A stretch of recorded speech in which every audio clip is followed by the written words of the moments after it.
Hello students, avian knowledge channel में आप लोगों का फिर से स्वागत है। पिछली वीडियो क्लास में आप लोगों ने देखा था सी लैंग्वेज में बेसिक सिंटैक्स। तो मैंने आप लोगों को पिछली वीडियो क्लास में बताया था कि बेसिक सिंटैक्स क्या होता है सी लैंग्वेज का। आज हम उसी को आगे कंटिन्यू करते हुए फिर से बात करेंगे कि बेसिक सिंटैक्स में और क्या क्या हो सकता है। अभी तक हमने पूरा कंप्लीट नहीं किया था। चलिए आगे शुरू करते हैं हमारे सी लैंग्वेज के अंदर again basic syntax. Basic syntax के अंदर लास्ट टाइम हमने बात करी थी हेडर फाइल्स के बारे में, मेन फंक्शंस के बारे में, गेट ch रिटर्न जीरो के बारे में बात की थी। आज हम एक छोटा सा प्रोग्राम बनाने जा रहे हैं हमारे इस सी लैंग्वेज के अंदर। आप लोगों को शुरुआत में अगर मैं कोई भी प्रोग्राम बना के दिखाता हूं तो जो स्टूडेंट्स मेरे बिगिनर्स हैं या ऐसे कह दो जिन्होंने अभी इस लैंग्वेज की पढ़ने की सिर्फ शुरुआत ही की है, तो उन लोगों को थोड़ा सा अभी स्टार्टिंग का प्रोग्राम थोड़ा सा ऐसा लगेगा कि ये क्या हो रहा है। बट डोंट वरी, मैं आगे जाके आपको धीरे धीरे ये सारी चीजें क्लियर करा चलूंगा। मैं सिर्फ आपको एक चीज बताना चाहता हूं कि एक सी लैंग्वेज के अंदर प्रोग्राम कैसे रन होता है और उसका एग्जैक्टली क्या रिजल्ट हमारे सामने आने वाला है। तो चलिए शुरू करते हैं हम एक छोटा सा प्रोग्राम लिखना। तो उसके लिए मैंने सबसे पहले अगेन अपनी एक हेडर फाइल शुरू कर दी, हैश इंक्लूड stdio.h। ये हैश इंक्लूड stdio.h हमारी क्या है, हेडर फाइल। उसके जस्ट बाद हम लोग शुरू करते हैं अपना एक मेन फंक्शन जो कि बहुत ज्यादा इंपॉर्टेंट है हमारे सी लैंग्वेज में, क्योंकि कंपाइलर सबसे पहले हमारे मेन फंक्शन को आके ही रीड करता है। तो मेन फंक्शन कैसे बनाया जाता है, आपको पहले रिटर्न टाइप लिखना है, उसके बाद आपको अपना मेन फंक्शन का नाम मेन लिख देना है और ये पैरेंथेसिस लगा देना है। उसके बाद इस मेन फंक्शन की बॉडी शुरू करनी है और लास्ट में आप अपनी बॉडी को बंद भी कर सकते हो। इट इज नॉट नेसेसरी कि आप पहले ही बॉडी बंद कर दो, जब आपका कोड कंप्लीट हो जाए उसके बाद आप अपनी बॉडी बंद कर सकते हो। तो मैं अभी इसको बंद नहीं करता हूं, पहले हम कुछ कोड लिखते हैं। यहां पे मैं आपके सामने एक सीधा सिंपल सा एक फॉर्मेट लिखने जा रहा हूं। तो शुरू करते हैं। सबसे पहले मैंने लिखा integer a, b, c and then उसके बाद हम टाइप करते हैं प्रिंट एफ, जिसमें हम यूजर से कुछ वैल्यू की डिमांड करते हैं, एंटर वैल्यू। फिर उसके बाद हम लेते हैं स्कैन एफ, फिर %d m% of a, again हम टाइप करते हैं print F, enter value second. फिर हम उसके बाद अगेन लेते हैं स्कैन एफ और फिर हम उसमें टाइप करते हैं %d एड्रेस b। अब आप लोगों को ये कोड देखने में कुछ ऐसा लग रहा होगा कि ये क्या आ रहा है इसमें, ये इंट क्या है, a b c क्या है, ये प्रिंट एफ क्या आ गया या स्कैन एफ क्या आ गया। तो जो स्टूडेंट्स मेरे एकदम बिगिनर लेवल पे हैं तो उन लोगों को अभी इतना कुछ कंफ्यूज होने की जरूरत नहीं है। आगे मैं इन सब चीजों के बारे में आपको बताऊंगा। आज हम सिर्फ, मैंने जैसा आपको बताया पहले कि हम बेसिक सिंटैक्स के साथ एक प्रोग्राम बनाने जा रहे हैं जिससे हमें ये पता चले कि सी लैंग्वेज अपने कोड को किस तरीके से रीड करती है और एग्जैक्टली इसका आउटपुट क्या आने वाला है हमारे पास। उसके जस्ट बाद मैंने क्या करा, c is equal to like that a plus b and then print f, और यहाँ पे मैंने प्रिंट करा दिया टोटल %d एंड प्रिंट करा दिया हमने c को, और लास्ट में हमने दे दिया प्रोग्रामिंग होल्ड के लिए गेट ch, कुछ इस तरह से। तो ये हमारा एक प्रोग्राम बनके रेडी हो गया। तो चलिए आज हम इसके ऊपर थोड़ा सा ओवरव्यू डिस्कशन करते हैं कि ये क्या चीजें हमारे पास। देखिए स्टूडेंट्स, ये वाला जो पार्ट है यहाँ पे इंट लिखा हुआ आ रहा है, ये आपका एक डेटा टाइप है। इसको हम अलग से एक कंप्लीट वीडियो क्लास में इसका पूरा फॉर्मेट सीखेंगे, डेटा टाइप्स क्या होते हैं और कितने प्रकार के होते हैं।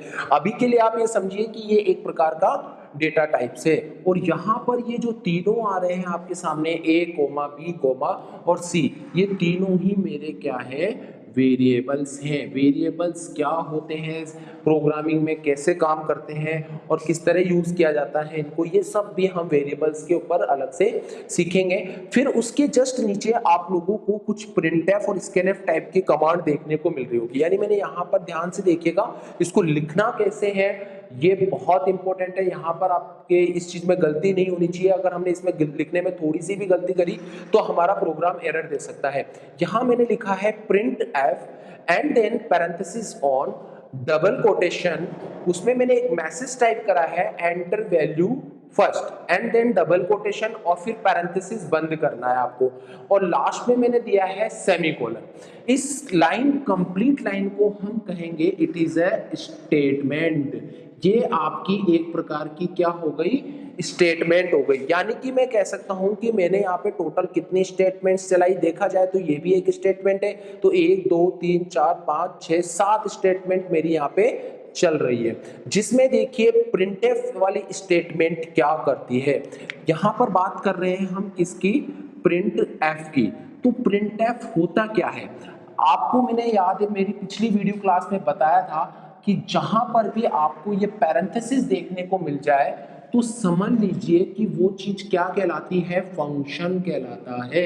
अभी के लिए मैं फंक्शन में आपको सिर्फ एक छोटी सी डेफिनेशन दे देता हूं कि फंक्शन एक प्रकार का एक ऐसा कोड है जहां पर हम बहुत बड़े कोड को छोटे छोटे टुकड़ों में तोड़कर एक नाम दे देते हैं। इसी को क्या कह सकते हैं, हम फंक्शन कह सकते हैं। जैसे एक छोटा सा एग्जांपल देता हूं रियल लाइफ में। जैसे मान लीजिए आपके पास एक बहुत लेंथी काम है, कोई बहुत बड़ा काम है, या फिर ऐसे समझिए कि आपके टीचर ने आपको एक लेसन याद करने को दे दिया कंप्लीटली। अब क्या होगा, आप एक पूरा लेसन एक साथ याद करेंगे तो वो पूरा लेसन आप याद नहीं रख पाएंगे, आप कुछ ना कुछ चीज उसकी भूल जाएंगे। अब आप क्या करेंगे, उस लेसन के अंदर टॉपिक वाइज याद करेंगे। तो टॉपिक क्या करता है, आपने क्या किया, पूरे लेसन को छोटे छोटे टुकड़ों में तोड़ दिया ताकि इजी वे में आप उस चीज को समझ सके। यहां प्रोग्रामिंग में हमारा फंक्शन कुछ ऐसा ही रोल निभा रहा है। हम प्रोग्राम्स को एक साथ कंटिन्यू नहीं लिख सकते, उसमें क्या होगा, एरर आने की संभावनाएं बढ़ जाएंगी, हमारे समझने की दिक्कत हो जाएगी, कंप्यूटर का कंपाइलर भी कंफ्यूज हो सकता है। इसीलिए वैज्ञानिकों ने यहाँ पर एक टॉपिक बनाया, फंक्शन, जो क्या करता है, बड़े प्रोग्राम को छोटे छोटे टुकड़ों में तोड़ देता है। और हर फंक्शन का अपना खुद का एक काम होता है। यहाँ पर मेन फंक्शन तो हमारा क्या रोल निभा रहा है, पूरे प्रोग्राम को इनिशियली एग्जीक्यूट करने का। उसी तरह से यहां पर देखा जाए तो प्रिंटफ भी क्या है, एक it is also a function. आपको दिमाग में ये चीज सेट रखनी है कि फंक्शन जहां भी आपको ये पैरेंथेसिस दिख जाए, ये पैरेंथेसिस कुछ इस तरह से दिख सकते हैं और ये पैरेंथेसिस कुछ इस तरह से दिख रहे हैं। जैसे देखिए प्रिंटफ के पैरेंथेसिस आ रहे हैं, स्कैनफ में भी पैरेंथेसिस आ रहे हैं। इट मींस ये दोनों ही क्या है, एक फंक्शंस है। अब फंक्शंस के ऊपर में अलग से एक वीडियो आएगी हमारे चैनल पे जिसमें आपको कंप्लीट से फंक्शंस के बारे में बताया जाएगा। अभी सिर्फ हम इतना समझते हैं कि ये क्या है, हमारे एक फंक्शंस है। ये फंक्शंस क्या काम करते हैं, यानी ये एक प्रीडिफाइंड कोड है। फंक्शन मतलब इसको पहले से बनाया हुआ है और ये एक प्रीडिफाइंड कोड है। ये हमें कहाँ मिलेगा, तो देखिए मैंने आपको अपनी फर्स्ट वीडियो क्लास में बताया था कि ये एक हेडर फाइल होती है। इस हेडर फाइल के अंदर ऑलरेडी बहुत सारे कोड लिखे हुए हैं, पहले से ही वैज्ञानिकों ने लिख के रखा हुआ है। तो यहां पर मैंने जो प्रिंटफ लिखा, इस प्रिंटफ का एक्चुअली में रियल कोड कहां लिखा हुआ है, इस फाइल के अंदर लिखा हुआ है। यानी कि अब आप लोगों को थोड़ा ये समझ में आ गया होगा, अगर मैं ये stdio.h फाइल यहाँ पे इंक्लूड नहीं करता हूं तो मेरा प्रिंटफ और इवन स्कैनफ दोनों ही कोड नहीं चलेंगे। कंपाइलर इन दोनों को अंडरस्टैंड नहीं कर पाएगा या नहीं समझ पाएगा कि what is the mean of printf and scanf. So इसीलिए हम लोग यहाँ पे क्या अटैच करते हैं, हमारी एक इंक्लूड फाइल अटैच करते हैं जिसके अंदर इसके कोड ऑलरेडी लिखे हुए हैं। तो यहाँ पे प्रिंटफ का क्या रोल है, देखिए अब हम बात करते हैं प्रिंटफ करता क्या है। देखिए प्रिंटफ का एक सीधा सा रोल होता है कि ये अपना डिजायर्ड जो भी मैसेज जो डबल कोड में आ रहा है आपके पास, या आपने कोई भी मैसेज दिया या वैल्यू दी है इसको प्रिंट करने के लिए, उस डेटा को आपकी स्क्रीन पे लाके क्या कर देगा, प्रिंट कर देगा। जैसे आपने लिखा एंटर वैल्यू फर्स्ट, तो आपके स्क्रीन पे लिखा हुआ आ जाएगा एंटर वैल्यू फर्स्ट, जो कि एक यूजर को बताने के लिए काम में आता है कि भाई आपने ये एक प्रोग्राम चलाया जिसमें आपको पहले क्या कमांड देनी है, आपको कोई वैल्यू एंटर करवानी है इसमें पहले। जैसे ही अगर यहाँ पर यूजर कोई वैल्यू पुट कराता है, जैसे मान लीजिए मैंने यहाँ पे एक वैल्यू पुट करा दी 10 नंबर, और 10 नंबर डालने के बाद मैंने इसको एंटर कर दिया। एंटर करते ही नेक्स्ट लाइन चलेगी आपकी स्कैनफ वाली। स्कैनफ फंक्शन का क्या काम होता है, बिल्कुल सिंपल है। ऐसे समझिए कि ये आपकी स्क्रीन है और ये आपकी मशीन है, आई मीन आपका कंप्यूटर है जहां से आपका कोड रन हो रहा है, और इट इज आल्सो स्क्रीन। अब ऐसे समझिए कि जैसे सपोज दैट मैं मशीन से कोई भी वैल्यू स्क्रीन पे दिखाना चाहता हूं, तो ये काम होता है मेरे प्रिंटफ का। और अगर यूजर स्क्रीन पे कुछ टाइप करता है, यहां पर वो कुछ भी टाइप करता है स्क्रीन पे, और उस वैल्यू को लेकर मैं कहां जाना चाहता हूं, मशीन में, तो ये काम करता है स्कैनएफ। यानी कि मैं ऐसे कह सकता हूं कि मेरा स्कैनएफ यहां पे इनपुट के लिए काम कर रहा है और मेरा प्रिंटएफ यहां पे आउटपुट के लिए काम कर रहा है। Is that clear? आप लोगों ने बहुत सी एप्लीकेशन से सॉफ्टवेयर चलाए होंगे, वहां पर आप लोगों ने देखा होगा जब आपके सामने कोई फॉर्म आता है तो आप उसमें कुछ फॉर्म फिलअप करने के लिए वैल्यूज एंटर करते हैं, तो वो वैल्यूज एंटर होकर कहां जाती है, उनका कैसे कैलकुलेशन होता है, तो वो इसी तरह से होता है। यानी कि हम जब भी वैल्यू एंटर करके सबमिट करते हैं तो वो वैल्यूज एक मशीन के पास जाती है, मशीन उसके ऊपर अपना कुछ काम करके एक डिजायर्ड आउटपुट देती है। तो यहाँ हमने कुछ ऐसा ही किया। अब यूजर जैसे ही कंपाइलर जैसे ये मैसेज यहाँ शो करेगा तो यूजर यहाँ वैल्यू पुट करेगा, वैल्यू पुट होते ही स्कैनएफ वो वैल्यू किस में पास आउट कर रहा है, ए के अंदर। यहाँ पर स्कैनएफ का यही रोल है कि वो स्क्रीन से वैल्यू उठाएगा और अपने एक वेरिएबल में पुट कर देगा। यहाँ हमने शुरू में 3 वेरिएबल्स बनाए थे, आपको याद हो तो ए, बी और सी। तो इस तरह से मेरे ए के अंदर एक वैल्यू आ जाएगी 10 और फिर अगेन प्रिंटएफ कमांड चलेगी, तो फिर यहाँ पे आपके पास एक मैसेज आएगा एंटर सेकंड वैल्यू। अब यूजर जैसे यहाँ पे भी वैल्यू पुट करता है, जैसे मैंने डाल दिया 20 और एंटर करा, एंटर करते ही ये वैल्यू स्कैनएफ में जाएगी और स्कैनएफ इस वैल्यू को कहाँ पुट अप कर देगा, हमारे बी में। तो यानी मेरे बी में भी एक वैल्यू आ जाएगी 20। उसके जस्ट बाद वाली लाइन में मैंने क्या कर रखा है, a प्लस बी। इसका मतलब हो गया कि आपकी मेमोरी में जहां a में वैल्यू है और b में वैल्यू है, उन दोनों को क्या कर दिया जाए, एडिशन कर दिया जाए। तो यहाँ a प्लस बी मीन्स हो गया आपका 30। तो c के अंदर आपके वैल्यू आ गई 30।